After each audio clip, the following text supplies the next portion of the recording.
Os dons do Espírito.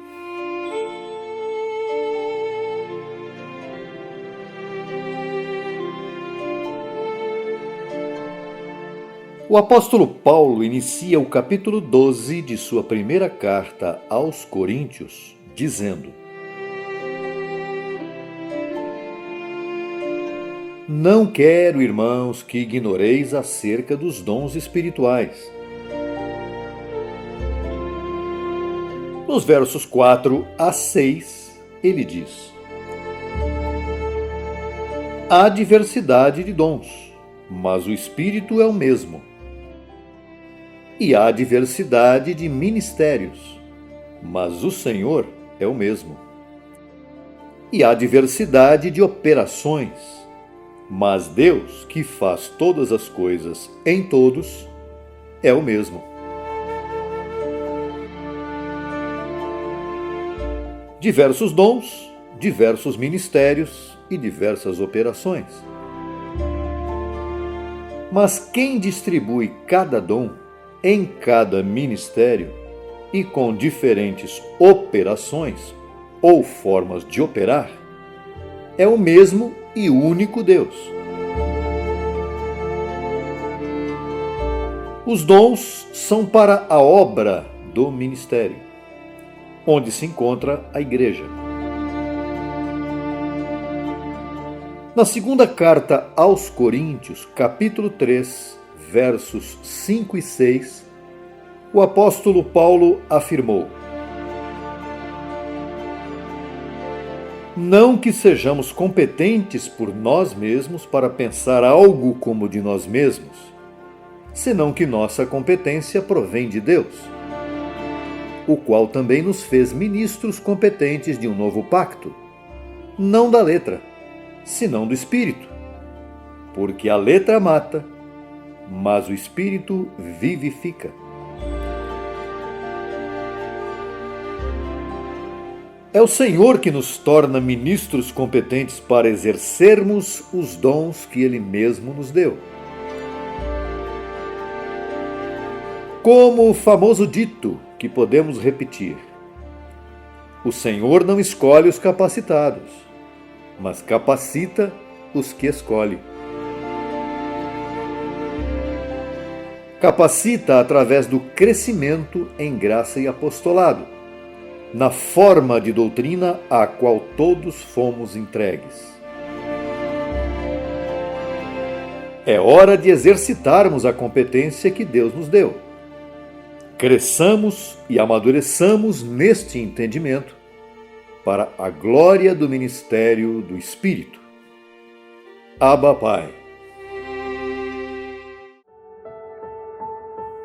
Profetas.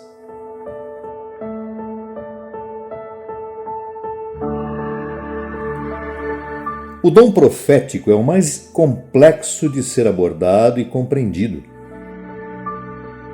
Muita confusão e engano têm sido manifestados através deste dom espiritual, especialmente entre as comunidades religiosas de ramificação pentecostal dos dias atuais. No Antigo Pacto, Deus enviava seus profetas a seu povo eleito com várias finalidades: proclamar, anunciar, informar, pré-anunciar acontecimentos, etc. No Novo Pacto, no Evangelho da Graça, o apóstolo Paulo recomenda: 1 aos Coríntios 14, 1. Segui o amor e procurai os dons espirituais, mas, sobretudo, que profetizeis. Verso 2. Porque o que fala em línguas não fala aos homens, senão a Deus, pois ninguém o entende, ainda que pelo Espírito fale mistérios. Verso 3. Mas o que profetiza fala aos homens para edificação, exortação e consolação. Verso 4. O que fala em língua estranha, a si mesmo se edifica, mas o que profetiza, edifica a igreja. Verso 5. Assim que eu gostaria que todos vós falasseis em línguas, mas muito mais que profetizasseis, porque maior é o que profetiza do que o que fala em línguas.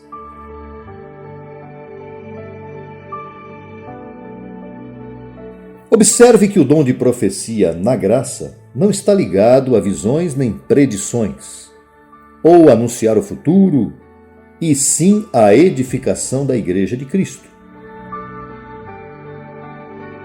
Quer dizer, no Novo Testamento, o profeta é um pregador da palavra do Evangelho da Graça. Em sua soberania, Deus pôde utilizar alguém para apresentar uma visão a um filho seu, ou enviar uma mensagem pré-anunciando algo na vida dele. Mas é muito pouco provável que isto ocorra atualmente, pois hoje Deus fala diretamente com seu filho para educá-lo pessoalmente. No contexto anterior a este, o apóstolo Paulo declarou, 1 Coríntios 12, 28. E a uns Deus pôs na igreja primeiramente apóstolos, depois profetas. Verso 31. Procurai, pois, os melhores dons. Percebeu? É o mesmo Espírito, o mesmo sentir apostólico.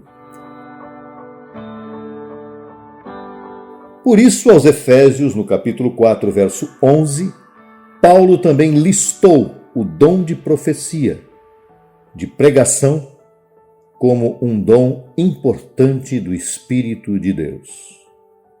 Abba, Pai. Evangelistas.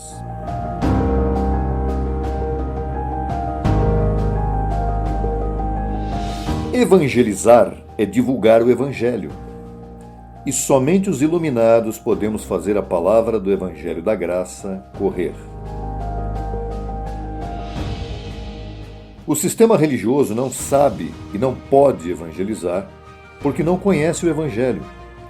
Seus ministros são prosélitos religiosos. Divulgar esta palavra e fazê-la correr por todos os meios possíveis, a qualquer tempo, deveria ser um compromisso pessoal de cada um de nós diante de Deus. Entretanto, o apóstolo Paulo também mencionou aos Efésios, capítulo 4, verso 11, que há evangelistas como um dom do Espírito.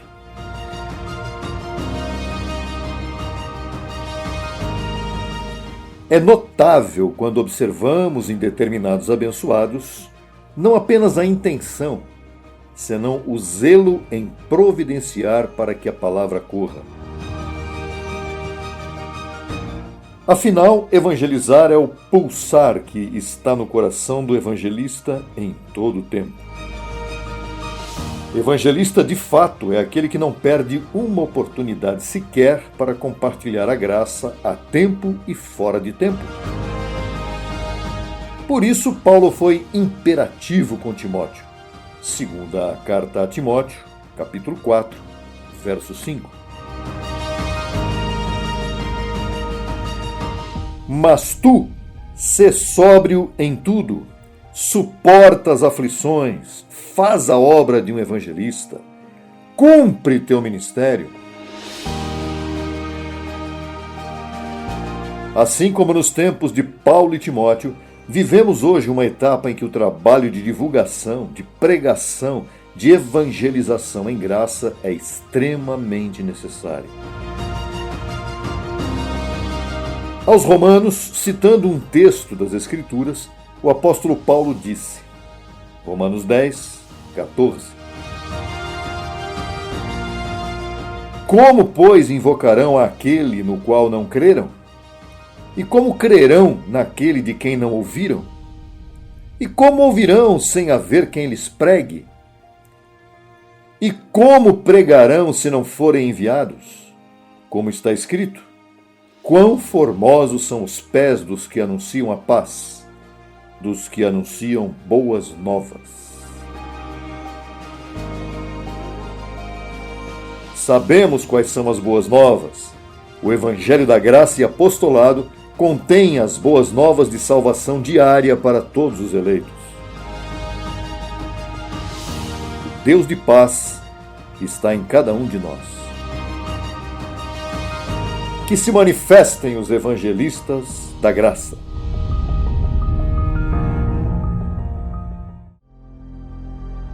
Pastores.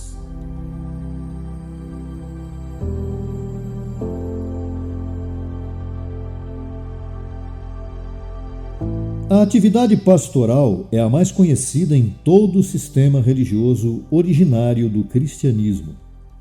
O cristianismo originou-se do judaísmo, que é a religião dos judeus.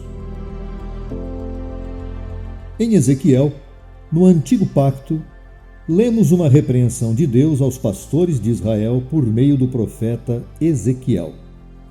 Ezequiel capítulo 34, verso 1. Veio a mim a palavra do Senhor, dizendo: Filho de homem, profetiza contra os pastores de Israel. Profetiza e diga aos pastores: assim diz o Senhor. Ai dos pastores de Israel, que se apacentam a si mesmos. Não apacentam os pastores aos rebanhos? Comeis a gordura e vos vestis da lã, degolais a que engordou, mas não apacentais as ovelhas. Não fortalecestes as débeis, nem curastes a enferma, nem enfaixastes a perna quebrada, nem trouxestes a desgarrada de volta ao redil, nem buscastes a perdida, senão que vos assenhoreastes delas com dureza e com violência. Esta é uma alegoria que se aplica também ao tempo presente. A ovelha é um animal extremamente dócil que Deus comparou com o povo de Israel no Antigo Pacto e com sua igreja no Novo Pacto. Para a edificação desta mesma igreja, o apóstolo Paulo afirmou que um dos dons que Deus concedeu é o de pastor. Efésios capítulo 4, verso 11.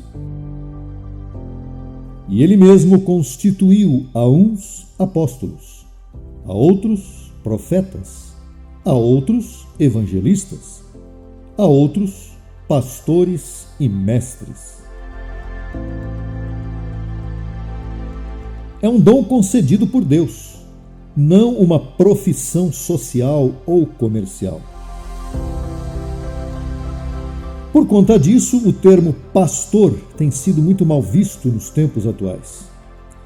E há razões de sobra para isto. As diversas ramificações religiosas protestantes não formam pastores, senão líderes religiosos, que fizeram do que deveria ser uma vocação espiritual uma forma de lucro. Aliás, não existem pastores em lei, somente em graça e apostolado. Jesus, nos dias de sua carne, declarou, João capítulo 10, verso 7.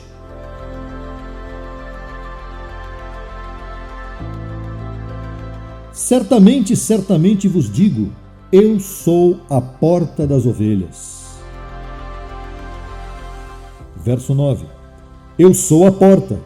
O que entrar por mim será salvo, e entrará e sairá e encontrará pastagens. Verso 11. Eu sou o bom pastor. O bom pastor dá a sua vida pelas ovelhas. verso 12. Mas o empregado, que não é o pastor, a quem as ovelhas não pertencem, vê o lobo chegar, deixa as ovelhas e foge, e o lobo arrebata as ovelhas e as dispersa. Verso 13.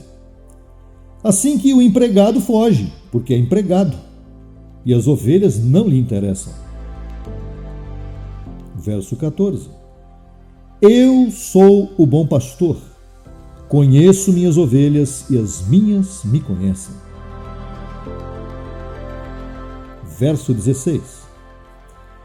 Também tenho outras ovelhas que não são deste redil, aquelas também devo trazer, e ouvirão minha voz, e haverá um rebanho e um pastor. Neste verso 16, Jesus se referiu aos gentios, pois até então ele estava referindo-se aos judeus. As ovelhas não são propriedade do pastor que recebeu o dom de apacentá-las. O dono das ovelhas é o grande pastor. Um pastor efetivamente em graça e apostolado deve exercer sua vocação e seu dom com este entendimento. Só assim será bem-sucedido em apacentar as ovelhas do grande pastor, com zelo, obediência, humildade e verdade. A Cristo toda a honra e toda a glória. Mestres.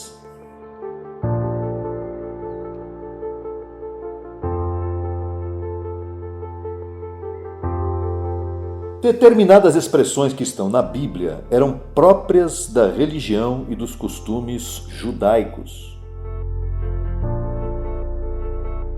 Um dos mestres de Israel, certo dia, teve um encontro com Jesus.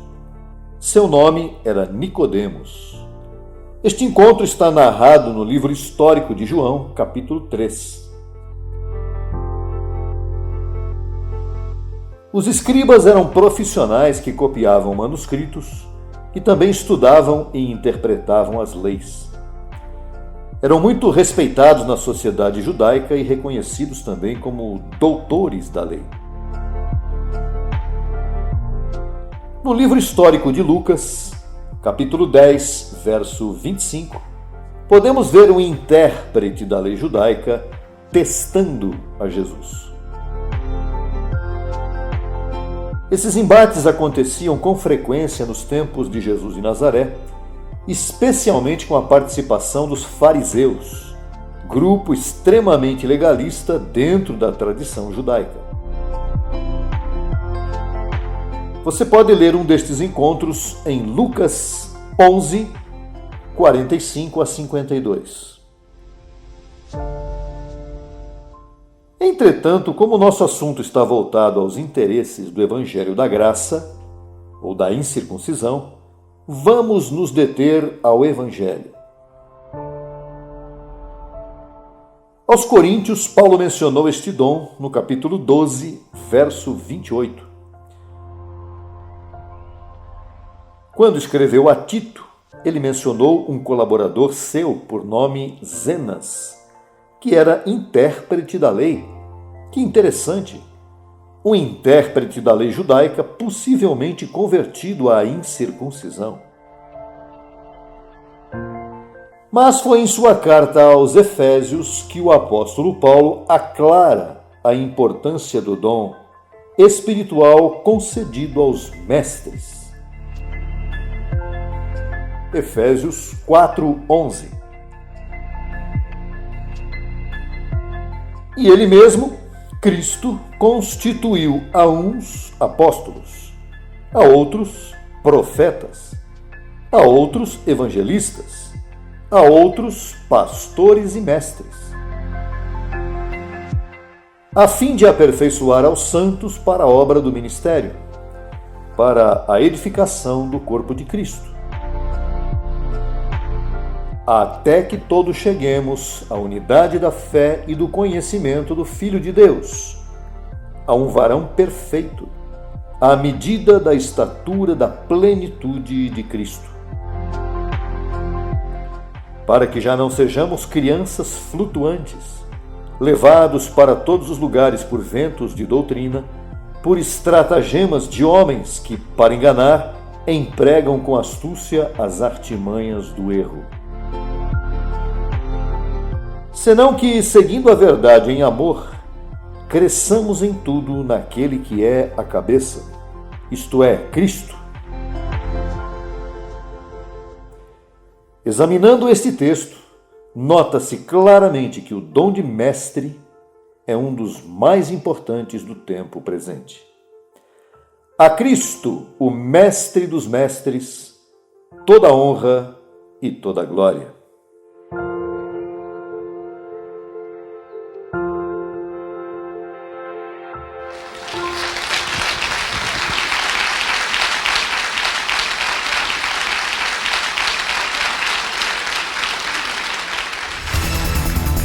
Solicite material inteiramente grátis pelo WhatsApp 11 95002 5531. Acesse nossa página no Facebook www.facebook.com/Crescendo em Graca Brasil e no Instagram acesse e siga-nos em www.instagram.com/CEGBrasil_oficial. Acesse também nossa rádio web 24 horas www.radiograca.net. Também pelo nosso aplicativo Rádio Graça, disponível no Play Store. No YouTube estamos em 2 canais. Na barra de pesquisa você digita Crescendo em Graça Brasil Oficial. Neste canal você desfrutará de louvores, conferências apostólicas, confissões em graça, especiais musicais e muito mais. Nosso segundo canal, Crescendo em Graça Brasil Estudos, www.youtube.com/Crescendo em Graca Brasil. Neste canal você desfrutará de estudos bíblicos em apostila, com base em mensagens do apóstolo e doutor José Luiz de Jesus Miranda. Declaramos os olhos de teu entendimento iluminados com o conhecimento da verdade, abençoados com todas as bênçãos.